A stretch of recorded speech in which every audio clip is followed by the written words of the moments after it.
Hi everyone, welcome back to CKLA Knowledge Domain 4, Lesson 3. We're learning about Greek mythology. Today's story is about Demeter and Persephone. Your objective: I can explain the purpose of a myth and identify events that myths explain. Listen carefully to find out, does this myth help to explain something in nature, or does it teach a moral lesson? Remember, our myths take place in ancient Greece, and you will see on the map where Greece is, and notice where we live in the United States of America.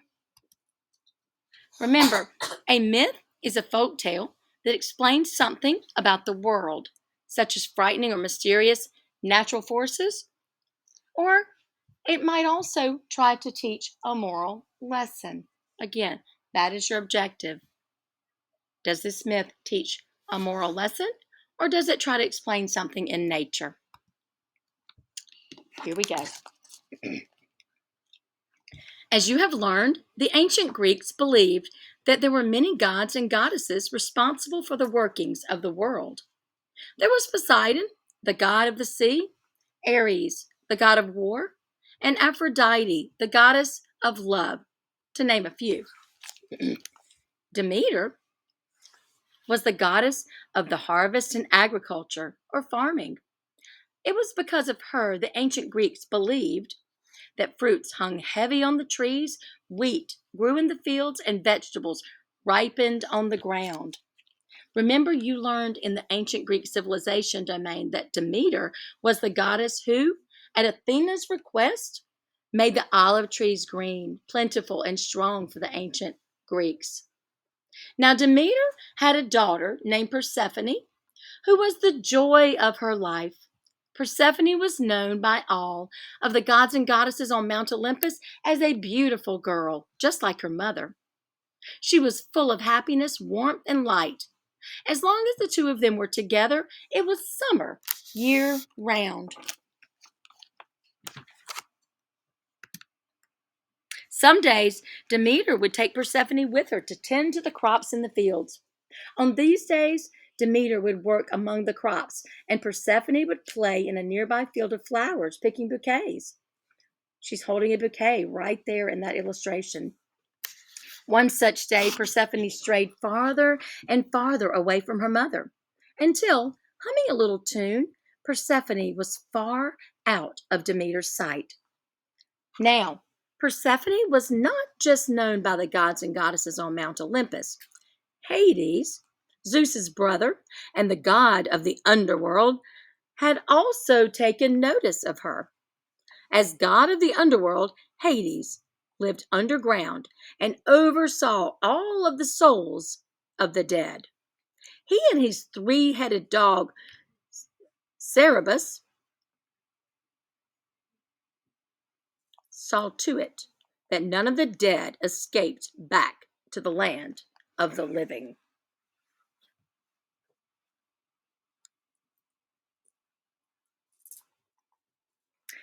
He and his three-headed dog, Cerberus, saw to it that none of the dead escaped back to the land of the living. Hades had fallen in love with Persephone, and the king of the underworld wanted to make her his queen. On that day, as Persephone drifted away from her mother, Hades harnessed his 4 black horses to his golden chariot. As Persephone bent to pick up one last flower, she could hear the faint sounds of hooves beating. Persephone stood up and looked around. As she did, Hades tore open the ground that separated the underworld from the land of the living and grabbed Persephone. He spirited her away, back to the underworld in his chariot. Remember, the word spirited means carried off mysteriously or secretly. Think, why does Hades spirit Persephone away? If you said because he was in love with her and wanted to make her his queen, you are correct. My heart is beating. Now, as the sun began to set, Demeter finally stopped her work in the fields. "Persephone," she called out, ready to take her daughter home. There was no answer. Thinking that perhaps Persephone had not heard her, she called out again. Demeter heard nothing but the chirps of evening crickets, and then she began to worry. Demeter searched all night, calling for her daughter, but no matter where she looked or how loudly she called, she could not find Persephone. As the night wore on, as the night wore on, Demeter began to look older. Wrinkles formed on her face. Her body grew crooked, and she moved more and more slowly. By the time the sun came up the next day, Demeter was no longer full of happiness, warmth, and light, but was a bent, old woman. In her night of searching, Demeter had not found Persephone, and so she turned to the sun god, Helios, who during the day sees all, and asked for help. "Oh, Helios," Demeter said, "have you seen my daughter Persephone? Do you know where she has gone?" "Hades has taken her down to the underworld to be his queen," Helios replied. Upon hearing this, Demeter began to despair or give up hope. How was she ever How was she to ever retrieve or bring back her daughter now? Demeter began to weep for her long lost daughter, and in her sadness, she forgot to tend to the crops in the fields. The grass turned brown, the wheat stopped growing, and soon there was no more food on the earth for the animals and the people to eat. Every tree, vine, and field was bare. Even the gods received no more offerings, for the people did not have any food or meat to spare. Oftentimes, humans offered food to the gods and goddesses as gifts to show their appreciation and sometimes to keep the gods happy with them. Now they had none. After some time, Zeus saw that the people would starve if something was not done. Only gods and goddesses could go to the underworld and then leave.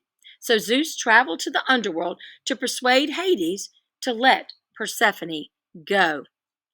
Remember, persuade is another form of the word persuasion, which you've heard in the last read aloud, was one of Pandora's gifts. Persuade means to convince. Hades, Zeus probably said, "Hades," he said, "if you do not return Persephone to her mother Demeter, nothing will grow on the earth again. The people will starve." Why will nothing grow on earth unless Persephone returns? Think. If you said because Demeter, who is the goddess of the harvest, is sad without Persephone, and so crops are not growing, you are correct. Hades said, "I will gladly return her," Hades said, "if she hasn't eaten anything. You know the rule, Zeus. Whoever eats of the food of the underworld or drinks of its water must stay forever." Zeus and Hades looked at Persephone, waiting for an answer. Had she eaten the food of the underworld? Persephone began to cry. I, I ate 6 pomegranate seeds, she said. There's a pomegranate right there. A pomegranate is a fruit with a reddish rind that has many seeds enclosed in a juicy pulp. So, what do you think is going to happen? Think. Let's find out. A rule is a rule, but Zeus knew that if Persephone remained in the underworld, nothing would grow on the earth again. So, he made a deal with Hades. For each seed she has eaten, Persephone will stay 1 month in the underworld as your queen. For the rest of the year, however, she will live on earth with her mother, Demeter. Think, how many seeds did Persephone eat? So, how many months of the year must she stay in the underworld? How many months of the year will she live with Demeter? If you said 6, you are correct. Now, and so it was that for 6 months of the year, Demeter and Persephone were happy together. Fruits, wheat, and other plants sprouted from the ground, and it was spring. As they grew bountifully or in great amount, the world was bright, and it was summer. During those 6 months that Persephone lived in the underworld, however, Demeter would ignore all of the crops on earth and would pine or long to have her daughter. The leaves would fall off the trees in autumn and would be bare in winter, while Demeter longed for her daughter. Once Persephone was returned to Demeter, it would be spring again.